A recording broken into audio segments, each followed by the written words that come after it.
How does Ozempic, semaglutide, work? You've probably heard about the medication Ozempic, semaglutide, used to manage type 2 diabetes and as a weight loss drug. How does Ozempic work? The active ingredient in Ozempic is semaglutide, which works by inducing satiety. This feeling of being satisfied or full suppresses appetite. This is why it works for weight loss. Semaglutide also helps the pancreas produce insulin, which is how it helps manage type 2 diabetes. Our body needs insulin to move the glucose, or blood sugar, we get from food inside cells, so we can use it as energy.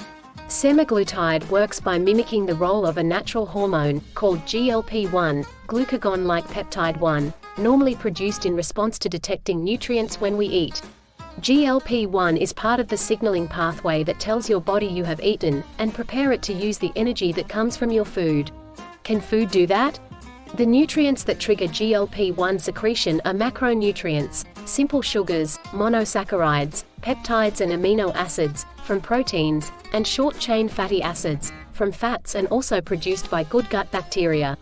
There are lots of these macronutrients in energy-dense foods, which tend to be foods high in fat or sugars with a low water content.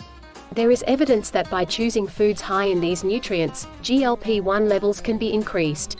This means a healthy diet, high in GLP-1 stimulating nutrients can increase GLP-1 levels.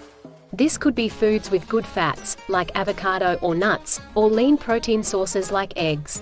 And foods high in fermentable fibers, like vegetables and whole grains, feed our gut bacteria, which then produce short-chain fatty acids able to trigger GLP-1 secretion. This is why high-fat, high-fiber and high-protein diets can all help you feel fuller for longer.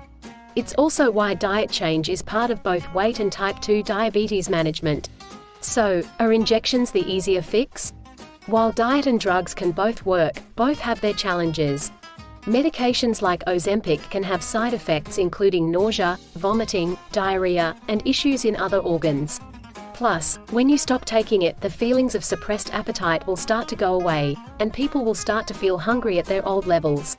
If you've lost lots of weight quickly, you may feel even hungrier than before. Dietary changes have much fewer risks in terms of side effects, but the responses will take more time and effort. It's also important to remember weight is only one part of the health equation.